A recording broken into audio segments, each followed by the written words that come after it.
오늘 표제를 보면 솔로몬의 시 이렇게 되어져 있습니다.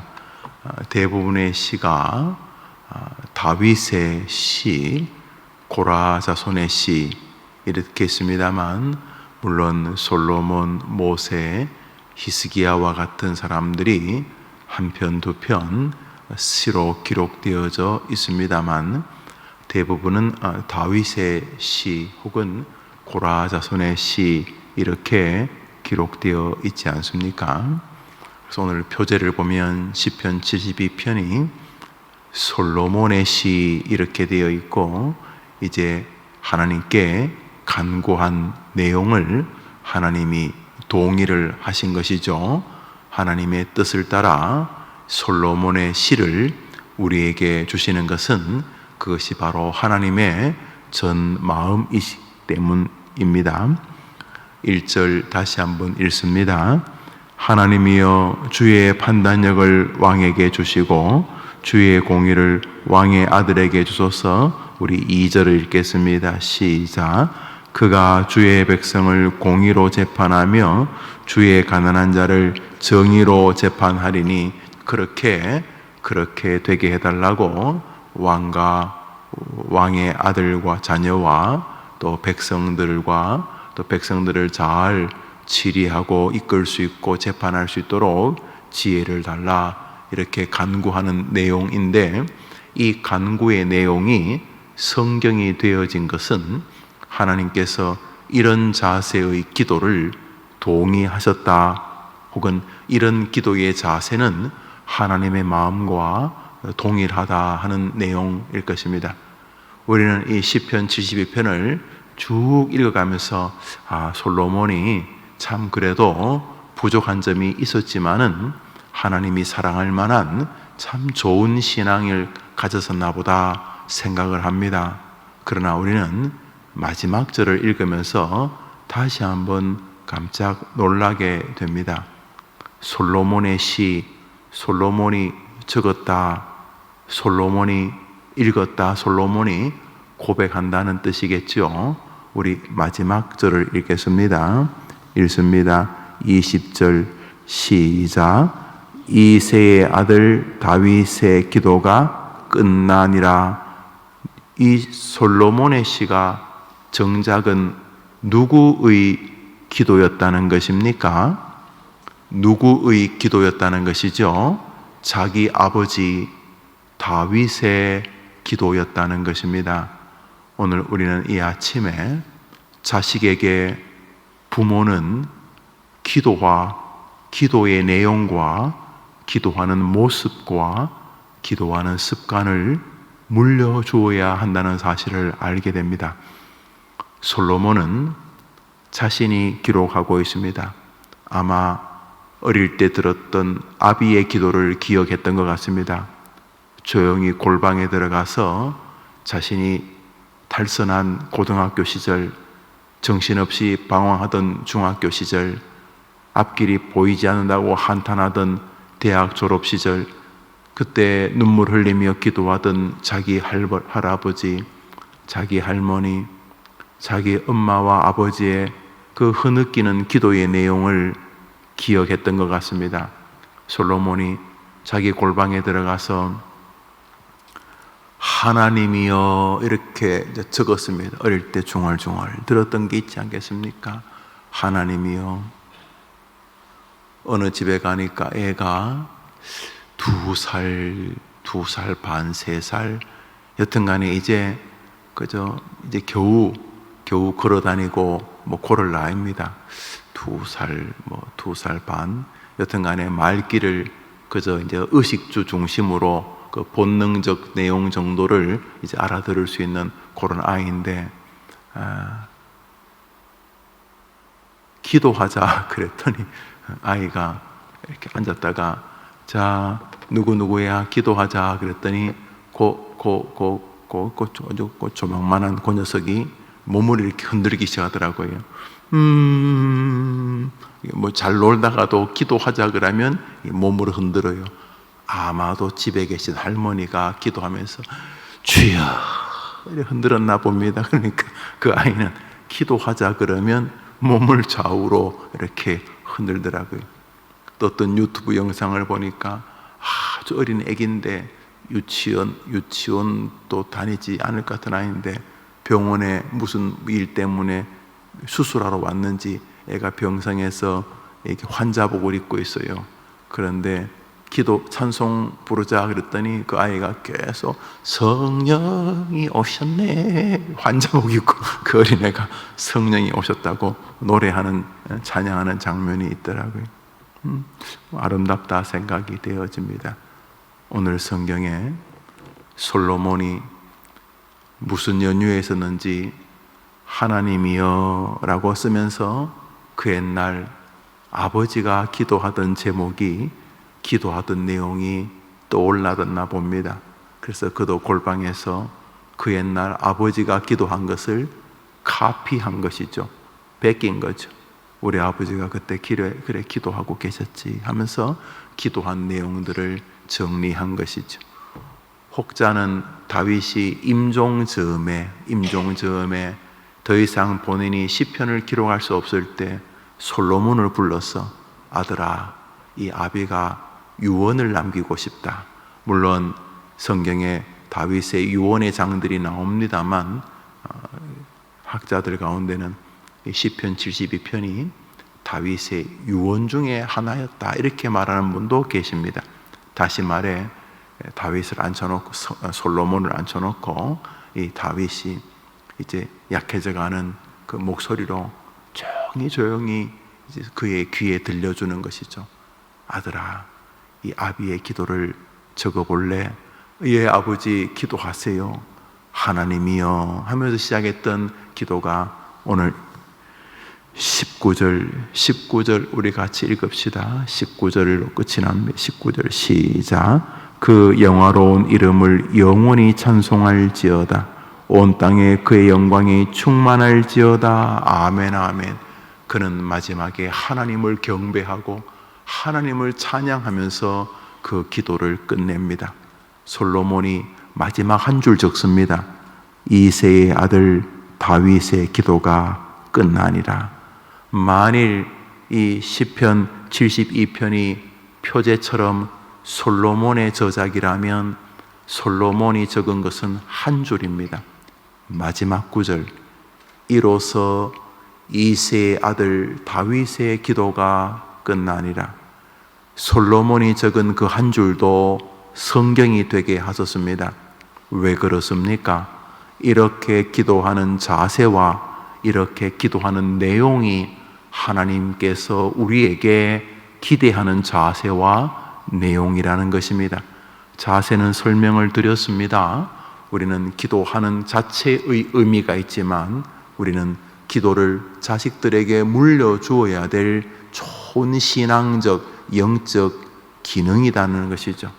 기도가 가정에 물려줘야 될 아주 비밀 음식 레시피 같은 것입니다. 어떤 집에는요 자기들 맛난 음식 만드는 방법을 안 가르쳐줘요. 그러니까 어떤 글 보니까 그거 이틀 배우는데 2천만 원을 줬다 뭐 그런 정말 그 제가 자료를 봤어요. 이틀 그 집에 가서 그것을 배우는데 수천만 원을 줬다는 거예요. 이틀 중에서도 배운 거면 몇 시간 되겠어요. 그 비법, 그 양념, 그 재료, 그 국물 만드는 방법, 거기 들어가는 특별한 재료 잘 안 가르쳐 주죠. 집집마다 물려져 내려오는 중요한 어떤 정신 세계나 혹은 정신의 어떤 그런 뭐라 그래 보배로운 그런 자세들이 있죠. 삼성전자 이런 삼성전자에서 반도체를 만드는 이렇게 자리에 있던 사람은 퇴직하고도 그런 비슷한 경쟁 회사에 얼마 동안 취직을 못 합니다. 왜냐하면 영업 비밀을 말할 수 있다고. 잘못 말하면 감옥 가기도 하고 그래요. 중국에서 우리나라 기술자들을 많이 그렇게 빼갔다. 그래서 우리나라의 고급 기술이 많이 넘어갔다. 이런 거 들어보셨죠? 그런 것처럼 각 가정에는 정말 가정마다 물려줘야 될 여러 가지 뭐가 있을 거예요. 재산을 물려주고 뭐 땅을 물려주고 여튼간에 뭐가 있지 않겠어요?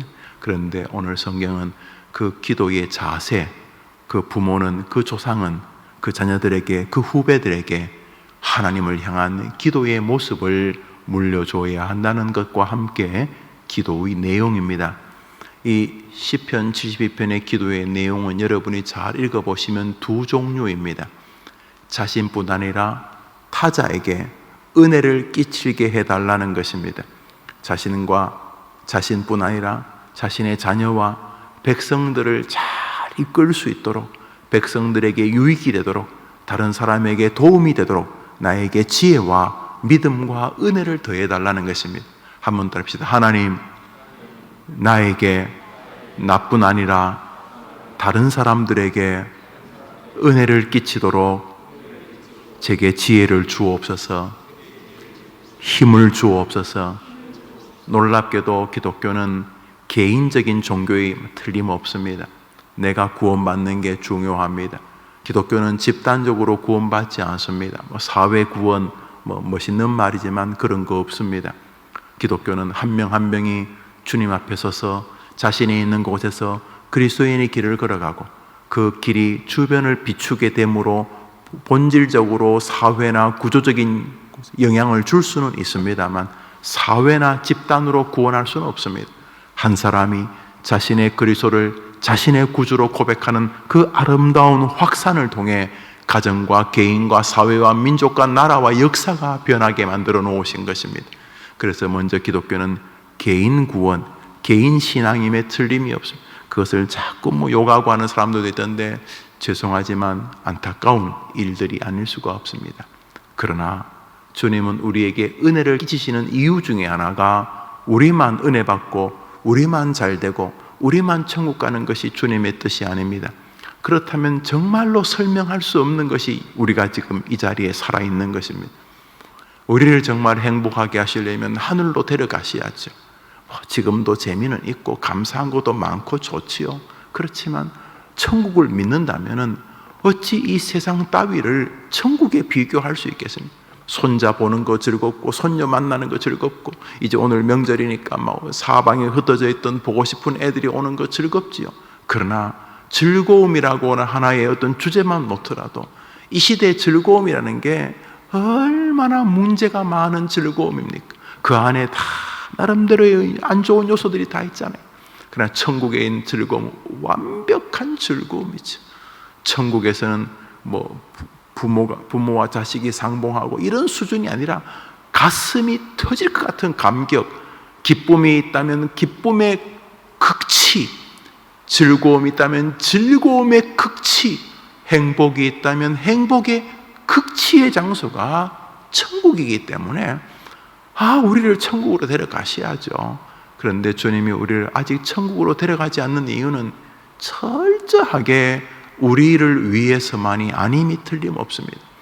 우리를 통해 다른 사람들에게 무언가 숙제가 있기 때문에, 미션, 사명이 있기 때문에 그 일을 통해 하나님이 영광을 받겠다고 작정하셨기 때문인 것이죠.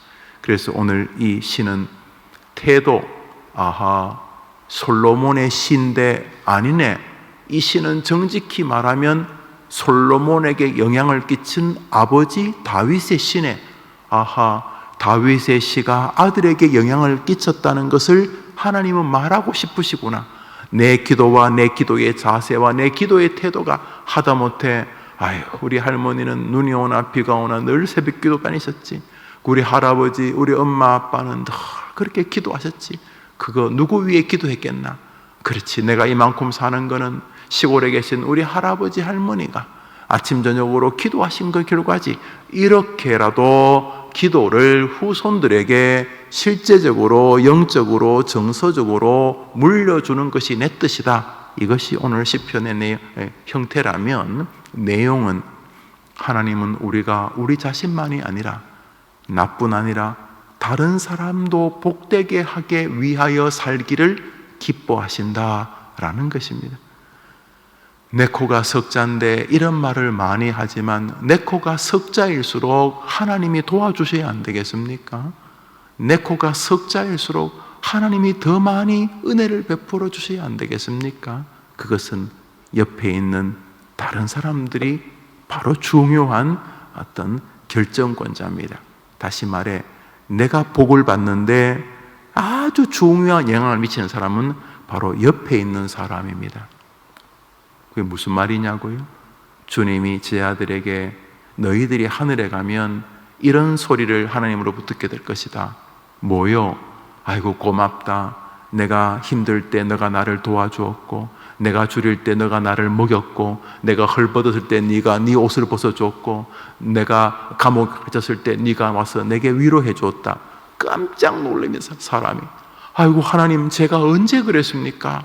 제가 언제 하나님을 그렇게 섬겼습니까? 그랬더니 하나님이 하늘에서 너가 저 땅에서 다른 사람에게 한 것이 나에게 한 것이다 라고 주님이 직접 말씀하셨습니다. 그러니까 여러분이 다른 사람을 향하여 대하는 태도는 자선 사업이 아닙니다. 그냥 덕스러운 사람, 인격적인 사람이다 이런 소리 들으려고 하는 것도 아닙니다. 우리는 타자에게서 변장한 주님을 보아야 하는 것입니다. 그래서 제대로 된 교회는 교인들이 서로를 이렇게 기쁘게 대하며 편안하게 대하지만 그 안에 눈에 보이지 않는 긴장이 흐릅니다. 무슨 긴장이냐면 주의하려고, 나 때문에 저 사람 상처받지 않을까, 내가 함부로 뱉는 말이 저 사람에게 불편하지 않을까를 환한 미소와 밝음, 즐거움 속에서도 눈에 보이지 않는 거룩한 긴장, 주의하려고 하는, 나 때문에 저 사람이 넘어지지 않게 하기로는 내가 혹시 저 사람에게 말 한마디에 걸림돌이 되지 않을까, 이렇게. 그래서 대화를 해보면 대화 속에서 서로를 배려하려고 하고, 할 수만 있으면 내가 잘 되는 것처럼 저 사람이 잘 되기를 바라는 마음이 건강한 교회에는 흐르게 됩니다. 건강한 교회는 성도와 목사 사이에서도 건강한 긴장이 있습니다. 서로 세워주고 싶어서, 서로에게 동력자가 되고 싶어서. 건강한 교회는 학생들과 교사들 사이에 거룩한 긴장이 흐릅니다. 이 아이들이 나 때문에 복되기를 바라고, 아이들이 바르게 자라면서 선생님이 자기 때문에 기쁘기를 바라는 마음이 선생님과 학생들 사이에 있습니다. 훌륭한 신앙인은 직장에서도 거룩한 긴장이 있습니다. 다른 사람을 짓밟아서 높은 자리에 올라가는 것이 아니라 저 사람들이 다 변장한 하나님이라는 생각 때문에 그는 다른 사람을 대할 때, 여러분 시골서 오랜만에 도예지에 살던 오랜만에 만나는 손자 손녀만 봐도 그래 기분 좋은데, 하나님을 내게 복 주시려고 하나님을 보는 게 얼마나 귀합니까? 그래서 다른 사람을 볼 때 우리는 변장한 하나님이라고 생각해야 합니다. 그런 자세로 부모님을 대하면 그저 감사하고 죄송하고, 그런 마음으로 자식을 대하면 그저 감사하고 고맙고 미안하고, 그런 마음으로 교회를 대하고 성도를 대하면 그저 감사하고 감사하게 되는 것입니다. 우리의 생애 동안 하나님은 우리만이 아니라 우리를 통해 다른 사람들까지 은혜를 입기를 원하시는 것입니다. 그래서 우리가 아직 지금 존재하는 것입니다. 시편 72편은 다윗의 시지만 표제는 솔로몬의 시라고 기록을 하고 있습니다.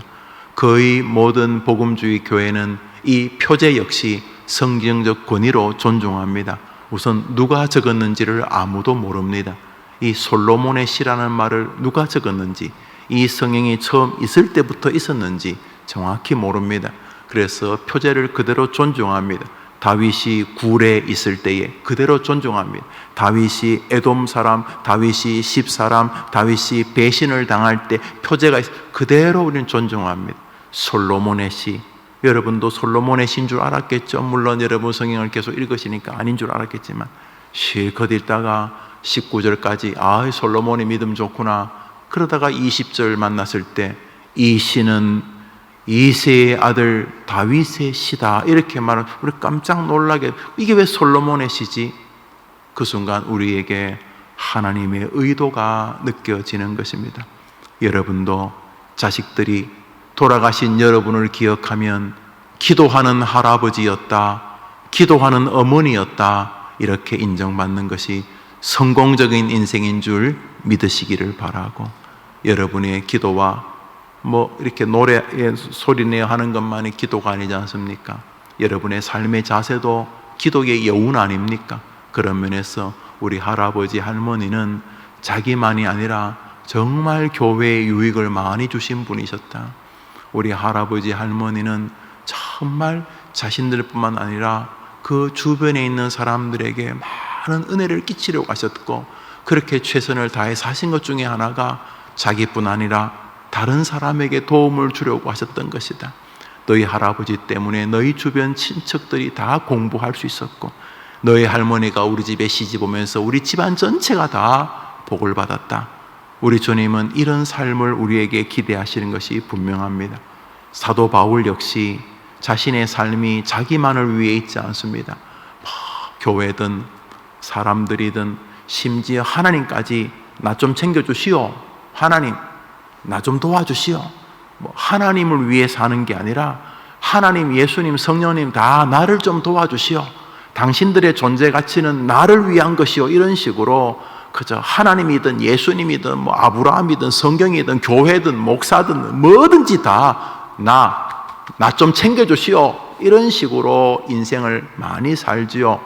원래 사실은 기독교는 그런 것과 상관이 없는 종교죠. 그건 무당이죠. 무당 찾아가고 점치러 가서 무당 위에서 살거나 뒤에 있는 무슨 장군들이나 귀신들 위해서 사시는 분 계십니까?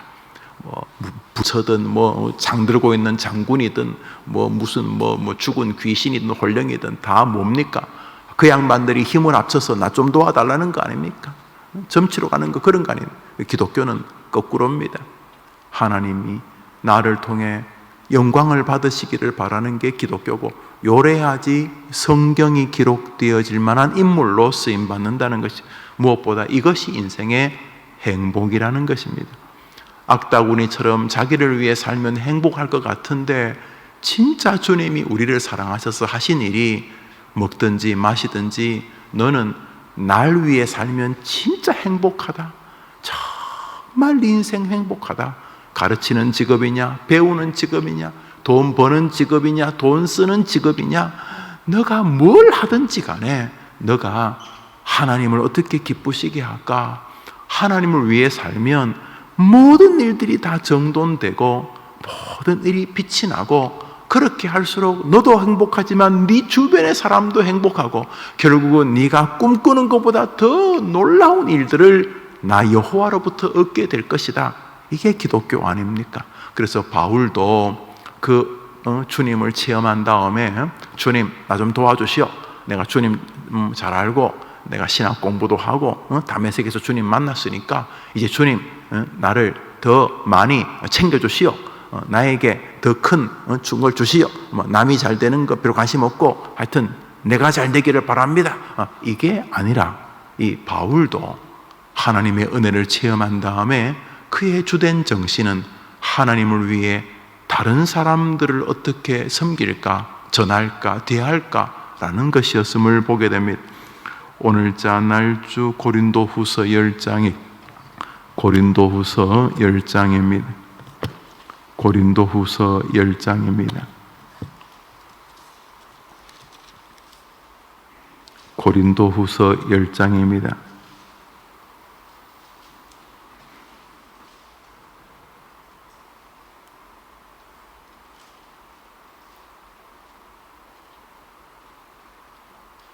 우리 15절을 한 절 읽겠습니다. 우리 15절 읽겠습니다. 고린도후서 10장 15절입니다. 시작.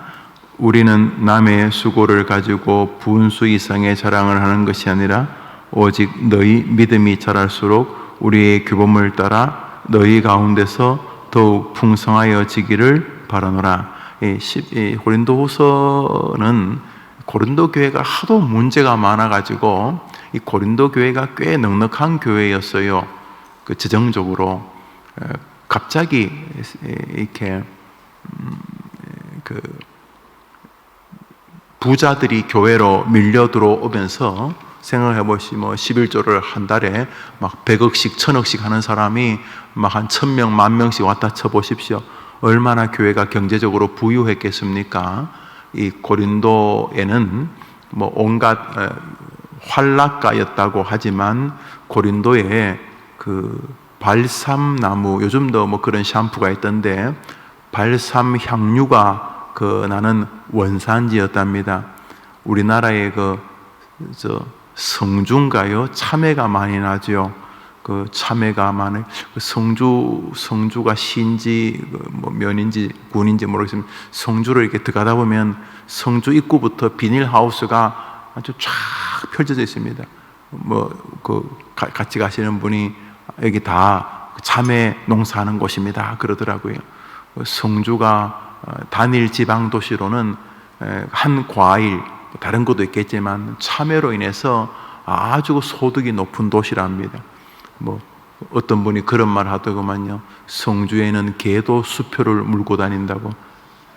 아닐 수도 있지만 여튼간에 성주에 그렇게 참외가 많이 나서 아주 부유한 도시라는 것이죠.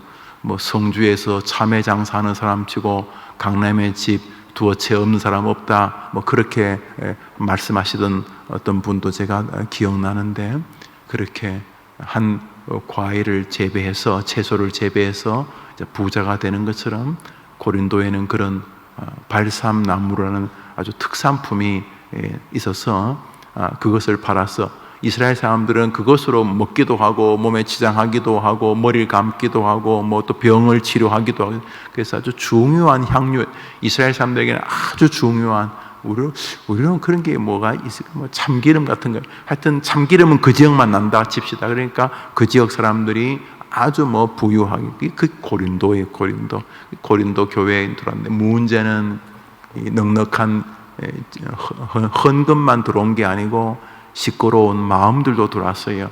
에헴 그런 사람들이 들어와서 교회가 무슨 파, 고향이 어디다, 나는 고향이 어디다, 우리 많이 배운 파, 덜 배운 파, 이러면서 교회 안이 아주 혼란스러웠어요. 그래서 바울이 개척한 교회인데, 고린도 교회에다가 이제 바울이 지금 다른 데서 전도하다가 고린도 교회가 그렇게 시끄럽다는 이야기를 듣고 편지를 씁니다. 내용은 교리와 함께 내가 가만 안 두겠다, 내 가면 너희들 절대로 가만 안 둔다, 이런 내용입니다. 고린도 전후서에.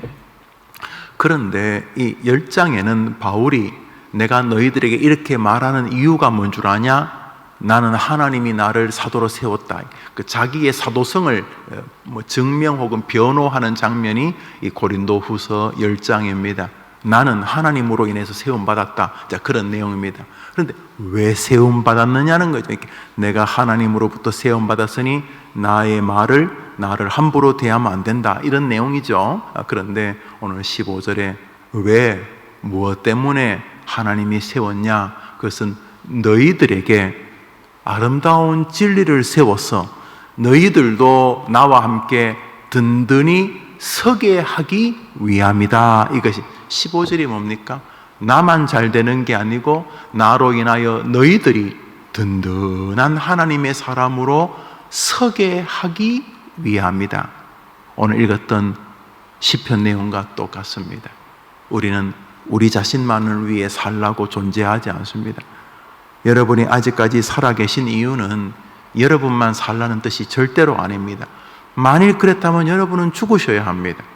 여러분을 위해 사는 최선의 길이 천국이기 때문에, 이 땅이 아무리 좋아도 그건 장난이죠. 이건 이 천국의 삶에 비하면 이거는 쓰레기, 이거는 삶이 아니죠. 천국의 길이 뭐라고요? 황금길. 돈 때문에 막 자식이 부모 죽이고 형제지간에 원수되고 하잖아요. 그런데 천국의 쓰레기, 길바닥에 발로 차이는 게 뭐라고? 황금길. 우리가 그 엄청나게 의미를 둔 것이 천국에는 쓰레기 있어요. 여러분, 천국에 지금 보니까 은행, 어제도 이렇게 어디 친척에게 어른 모시고 이렇게 인사한다고 가는 길에 보니까 이렇게 가로수에 은행 알이 많이 떨어져 있더라고요. 가을에. 천국에 가로수가 있습니다. 천국의 가로수가 뭐냐면 요한계시록에 생명나무라고 되어 있어요. 생명나무들. 여러분, 에덴에서 아담이 쫓겨난 이유가 에덴 동산 중앙에 선악을 알게 하는 한 나무 한 그루하고 생명나무 한 그루가 있었습니다. 선악을 알게 하는 나무 한 그루와 생명나무 한 그루가 있었는데, 선악을 알게 하는 나무를 열매를 먹지 말라고 했는데 손을 대죠. 그때 하나님께서 예수님과 성령님에게 뭐라고 말씀하셨냐면, 저 타락한 녀석이 생명나무 열매도 먹을까 내가 염려한다. 그래서 그 동산, 그 에덴, 그 완전한 도성 에덴 동산 정중앙에 둔 생명나무를 손대지 못하게 하려고 아담과 하와를 에덴 동산에서 내어 쫓으셨는데, 천국에는 길거리 가로수가 뭐라고요? 가로수가 생명나무를. 천국은, 이 땅의 부귀영화는 천국에서는 쓰레기통 수준이죠. 쓰레기통. 그런데 여기 왜 두시는 것입니까? 나를 위해서. 그건 저주시지, 저주. 나를 위해서 이 땅에 두신다. 그건 저주죠, 저주. 그건 답이 나오지 않는 말이죠. 우리가 아직 살아있는 것은 오늘 시편과 고린도후서에 나오는 이들의 삶의 목적과 우리의 목적이 동일하기 때문입니다. 여러분이 존재하는데 이 교회가 어떤 유익을 얻습니까? 여러분이 존재하는데 여러분 주변 사람들이 어떤 유익을 얻습니까? 여러분이 존재하기 때문에 여러분의 하나님이 어떤 영광을 받으십니까? 오늘 우리는 그것을 듣게 됩니다. 명절입니다. 오늘 보니까 새벽기도 평소보다 아주 많이 적게 나오시죠. 아마 다 고향으로 가셨으리라 생각을 합니다. 오랜만에 여러 가족들을 만납니다. 뱀처럼 지혜롭되, 물론 비둘기처럼 순결해야 되겠죠. 순전하고 기도하는 마음으로 이번 추석 때 여러분 때문에 여러분만 기쁜 것이 아니라 여러분 주변의 사람들도 기쁘고, 여러분이 여러분 주변 사람을 대하는 태도와 자세 때문에 하늘의 하나님도 기뻐하시는 은혜의 한 주간이 되기를 간절히 축복합니다. 주님 가르친 기도로 예배를 마치고 우리 자유롭게 기도하며 하루를 시작합시다. 하늘에 계신 우리 아버지여, 이름이 거룩히 여김을 받으시오. 나라 임하옵시며 뜻이 하늘에서 이룬 것 같이 땅에서도 이루어지이다. 오늘날 우리에게 일용할 양식을 주옵시고, 우리가 우리에게 죄 지은 자를 사하여 준 것 같이 우리 죄를 사하여 주옵시고, 우리를 시험에 들게 하지 마옵시고 다만 악에서 구하옵소서. 대개 나라와 권세와 영광이 아버지께 영원히 있사옵나이다. 아멘. 기도합시다.